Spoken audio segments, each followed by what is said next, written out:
¿Qué es lo que enseña la Biblia? Y en especial, ¿qué es lo que enseña el apóstol Pablo acerca del tema de la homosexualidad? Vamos a estar hablando un poco sobre ese tema en este video.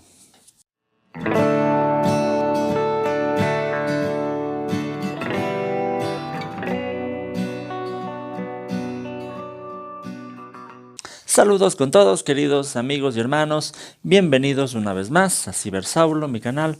Mi nombre es Hugo Vázquez y continuamos con esta serie de estudios de la epístola a los romanos, a la cual hemos llamado Romanos verso por verso, porque es una serie en donde vamos estudiando cada uno de los versículos de esta epístola un poco a profundidad para comprender de mejor manera cuál es el mensaje que el apóstol Pablo quiso transmitir a sus lectores y cuál es la aplicación para nosotros hoy.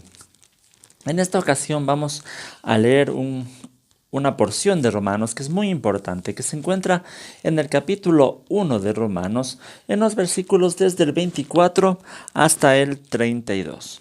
Si ustedes quieren ver las lecciones anteriores, les dejo aquí una tarjetita. Si quieren estar pendientes de las lecciones que van a venir a continuación, por favor suscríbanse al canal, denle clic en suscribirse, denle clic también en la campanita y así YouTube les mandará una notificación cuando haya un video nuevo. Muy bien, Romanos 1, los versículos del 24 al 32, dice la palabra de Dios. Por eso Dios los entregó a los malos deseos de sus corazones, que conducen a la impureza sexual, de modo que degradaron sus cuerpos los unos con los otros. Cambiaron la verdad de Dios por la mentira, adorando y sirviendo a los seres creados antes que al Creador, quien es bendito por siempre. Amén. Por tanto, Dios los entregó a pasiones vergonzosas. En efecto, las mujeres cambiaron las relaciones naturales por las que van contra la naturaleza. Asimismo, los hombres dejaron las relaciones naturales con la mujer y se encendieron en pasiones lujuriosas los unos con los otros. Hombres con hombres cometieron actos indecentes y en sí mismos recibieron el castigo que merecía su perversión. Además, como estimaron que no valía la pena tomar en cuenta el conocimiento de Dios, Él a su vez los entregó a la depravación mental para que hicieran lo que no debían hacer. Se han llenado de toda clase de maldad, perversidad, avaricia y depravación. Están repletos de envidia, homicidios, disensiones, engaño, malicia, son chismosos, calumniadores, enemigos de Dios, insolentes, soberbios, arrogantes, se ingenian maldades, se rebelan contra sus padres. Son insensatos, desleales, insensibles, despiadados. Saben bien que según el justo decreto de Dios, quienes practican tales cosas merecen la muerte. Sin embargo, no solo que siguen practicándolas, sino que incluso aprueban a quienes las practican. Este es un texto y es un texto muy duro. En la lección anterior, en los versículos anteriores, habíamos visto cuál es el proceso que lleva a la humanidad a tener esa oscuridad en su corazón que desencadena en la idolatría. En los versículos anteriores vimos cómo el no tener en cuenta a Dios en sus vidas lleva a la idolatría. Aquí dice que por eso Dios los entregó a los malos deseos de su corazón. La principal manera en la que se manifiesta la ira de Dios en contra del pecado de la humanidad, dice este texto, es entregarlos a los malos deseos de su corazón. Eso es una forma en la que Dios ejerce su juicio, pero esto hay que entenderlo de una manera correcta, porque muchas veces se puede llegar a pensar que es Dios mismo quien hace que las personas pequen. Es Dios mismo quien pone los malos deseos en los corazones de los seres humanos o que Dios haya decretado el pecado. Pero no es así. Aunque la idea se repite después en el versículo 28, dice, además, como estimaron que no valía la pena tomar en cuenta el conocimiento de Dios, Él a su vez los entregó a la depravación mental para que hicieran lo que no debían hacer. El término que usa Pablo aquí para entregar es paradidomi, que puede traducirse también como rendirse o como ceder. Es decir, lo que quiere expresar es que Dios dejó a los pecadores a su propia suerte, es decir, Dios dejó de poner freno a su maldad. Esa es una forma en la que Dios ejerce su juicio. Esta idea está más clara en la traducción del lenguaje actual. Dice en el versículo 24, dice, por eso Dios los ha dejado hacer lo que quieran y sus malos pensamientos los han llevado a hacer con sus cuerpos cosas vergonzosas. Y en el versículo 28 dice, como no han querido tener en cuenta a Dios, Dios los ha dejado hacer todo lo malo que su mente inútil los lleva a hacer. Es más bien como que Dios los deja hacer.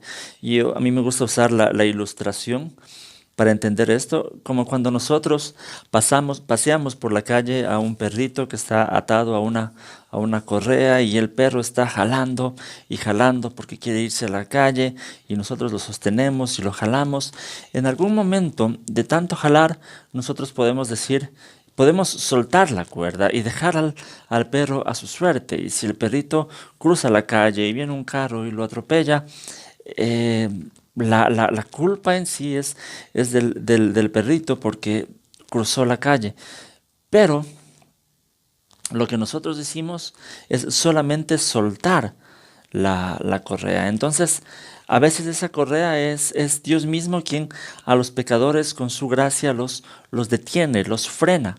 Pero una forma de ejercer su juicio es también soltar la correa y dejarle a uno enfrentarse con las consecuencias de sus propios pecados. Eso es lo que estos textos quieren decir. Entonces, ahí les dejo una preguntita para que comentemos.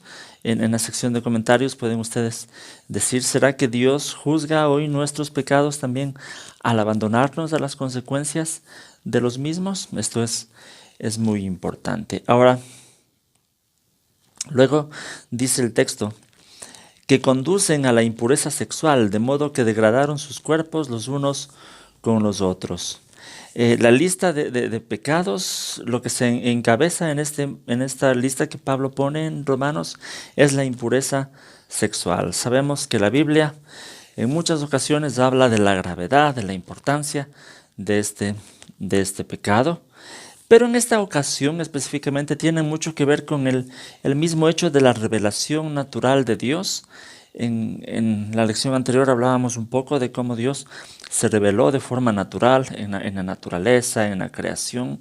Y irse en contra de esa revelación natural es lo que Pablo está denunciando en estos versículos. Es el principal pecado de la homosexualidad o del lesbianismo o del mantener relaciones sexuales que están en contra del orden natural creado por Dios. En los versículos 26 y 27 decía, por tanto Dios los entregó a pasiones vergonzosas.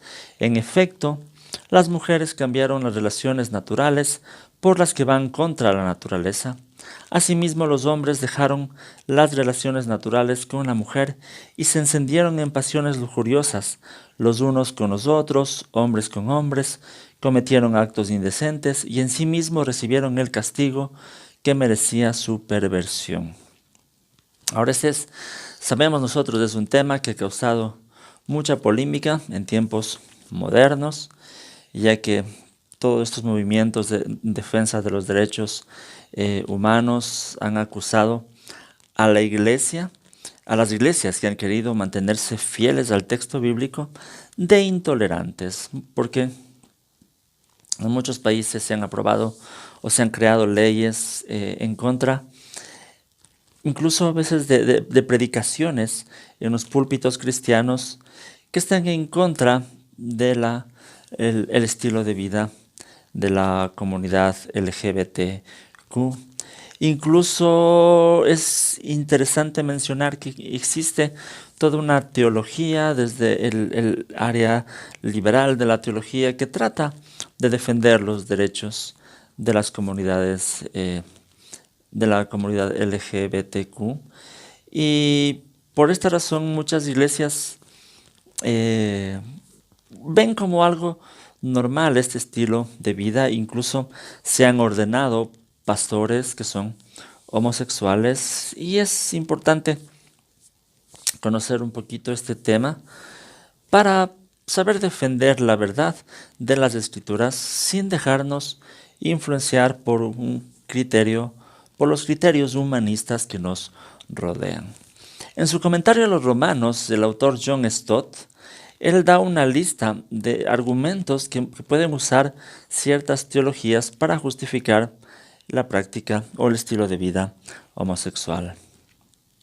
El primero es, muchos argumentan que la clase de homosexualidad que se practicaba en el tiempo de Pablo es lo que es lo que se conoce como pederastia, es decir, era gente adulta que abusaba de menores de edad. Ahora, si bien es cierto, no podemos negar que existía en aquella cultura esta práctica de que hombres importantes tengan un amante joven, por ejemplo, que incluso era justificado por muchos de los escritos de los filósofos de aquel día. Se dice que tal vez personajes como Alejandro Magno, como Sócrates, tenían este tipo de amantes. Sin embargo, tenemos que ver que la denuncia de Pablo en este texto no es la pederastia. La denuncia de Pablo en este texto es cambiar el orden natural creado por Dios. Eso es muy importante tenerlo en cuenta. Segundo, otros argumentan también que tener relaciones contrarias a la naturaleza es tener relaciones contrarias a la orientación sexual que uno tenga, la orientación sexual de cada persona. Es decir, si alguien tiene atracción por el mismo sexo, tener relaciones homosexuales sería parte de su naturaleza y no sería pecado. Los pecadores serían aquellas personas heterosexuales que tienen relaciones homosexuales o aquellas personas homosexuales que tienen relaciones heterosexuales. Ante esto, nosotros en cambio tendremos que decir que esta forma de diferenciar orientación sexual de práctica sexual es un concepto moderno, es un concepto que en el tiempo de Pablo no existía. Ahí era lo mismo, la práctica homosexual o la orientación homosexual. Entonces, no creo que Pablo se haya referido a eso cuando denuncia el tener prácticas contrarias a la naturaleza. Y Pablo dice contrarias a la naturaleza, no a mi naturaleza o no a la naturaleza de cada uno. Esto es importante tenerlo en cuenta. Ahora, un tercer argumento que a veces se usa es decir que Pablo lo que está denunciando en estos textos es una perversión sexual que tenía que ver con práctica de orgías, cosas semejantes. Pero nuevamente debemos resaltar que la denuncia de Pablo en el texto es invertir el orden natural de Dios para la sexualidad. No está en este texto específicamente denunciando, o decir, aparte de la perversión sexual, está denunciando el invertir el orden natural creado por Dios. Entonces, eso es con respecto a este texto. Además, debemos acotar que este pecado es denunciado no solo en este texto, sino en toda la Biblia. Muchos acusan cuando los cristianos citamos del Antiguo Testamento, y si bien es cierto, es difícil citar textos de la ley y aplicarlos hoy, pero no es un tema solamente de la ley, es un tema del Nuevo Testamento. En 1 Corintios 6:9, por ejemplo, dice: ¿no saben que los malvados no heredarán el reino de Dios? No se dejen engañar, ni los fornicarios, ni los idólatras, ni los adúlteros, ni los sodomitas, ni los pervertidos sexuales. Este término, sodomita, se lo utiliza en relación a Sodoma, de la cual era conocido el pecado de la homosexualidad. En el texto Receptus, que es uno de los más manuscritos en el idioma griego, la palabra es arsenokoites, que literalmente puede traducirse como el que tiene relaciones sexuales con varones. Por ejemplo, en la Reina Valera contemporánea dice: ¿acaso no saben que los injustos no heredarán el reino de Dios? No se equivoquen ni los fornicarios, ni los idólatras, ni los adúlteros, ni los afeminados, ni los que se acuestan con hombres. Entonces, vemos que este pecado está en el Nuevo Testamento. Entonces, para justificarlo desde un punto de vista cristiano, tenemos que necesariamente restarle autoridad a la Biblia. Entonces, cuando hay grupos de cristianos que quieren justificar este estilo de vida, es porque en realidad han perdido este concepto de autoridad de la Biblia en cuanto a la revelación verbal y plenaria, y tratan de todo ajustarle a su contexto, de modo que ya no podemos saber qué partes de la Biblia serían autoritativas y qué partes no. Entonces es muy complicado desde una perspectiva en donde consideramos la inspiración verbal y plenaria de las Escrituras, aceptar este tipo de prácticas. Muy bien, y continúa el texto de Romanos y dice, y en sí mismo recibieron el castigo que merecía su perversión. Este es un texto de difícil interpretación, ya que Pablo no especifica cuál era el castigo que merecía su perversión. No sabemos si se refería al estado de condenación y de muerte eterna en la que vive el ser humano, o tal vez se esté refiriendo a otras consecuencias que se experimentan por este tipo de inmoralidades sexuales. No se puede descartar también la teoría que desde el tiempo de Pablo puede estar hablando ya del surgimiento de enfermedades de transmisión sexual, ya que la experiencia nos confirma que la única manera de mantenernos libres de este tipo de consecuencias de enfermedades es la monogamia.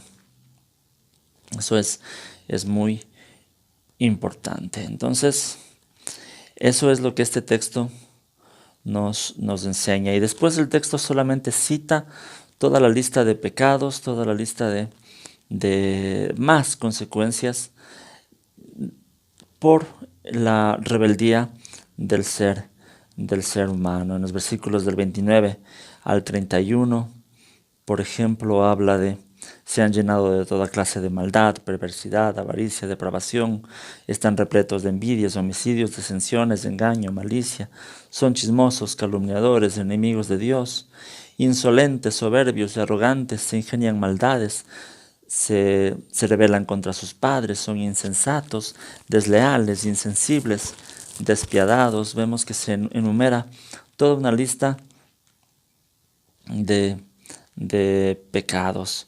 Y luego al final Pablo dice, saben bien que según el justo decreto de Dios, quienes practican tales cosas merecen la muerte.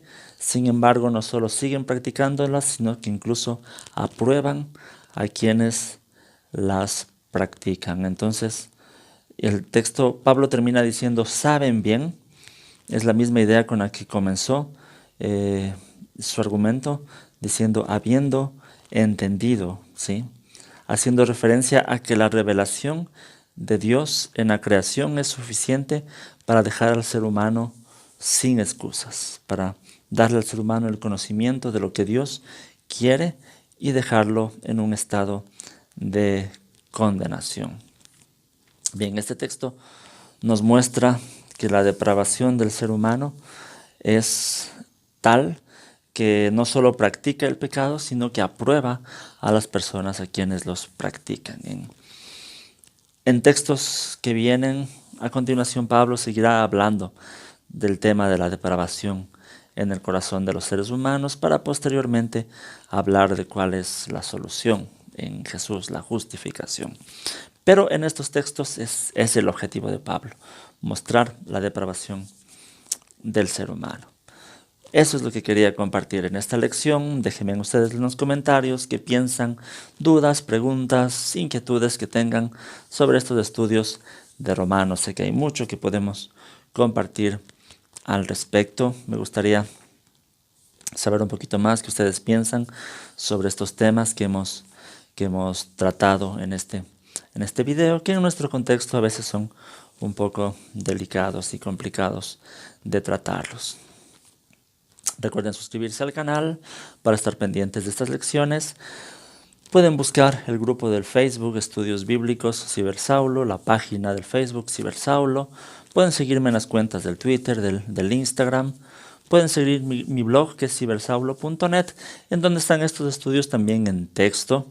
Todo este estudio de Romanos es parte de una tesis que estoy escribiendo para maestría, que ojalá posteriormente también pueda pueda lanzarse en un libro, ¿no? Que sería uno de mis propósitos, una meta. Pero necesito siempre de su apoyo, de estar mirando estos videos, compartiendo, visitando el blog. Esto es muy importante.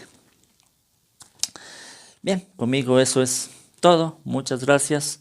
Que el Señor les bendiga.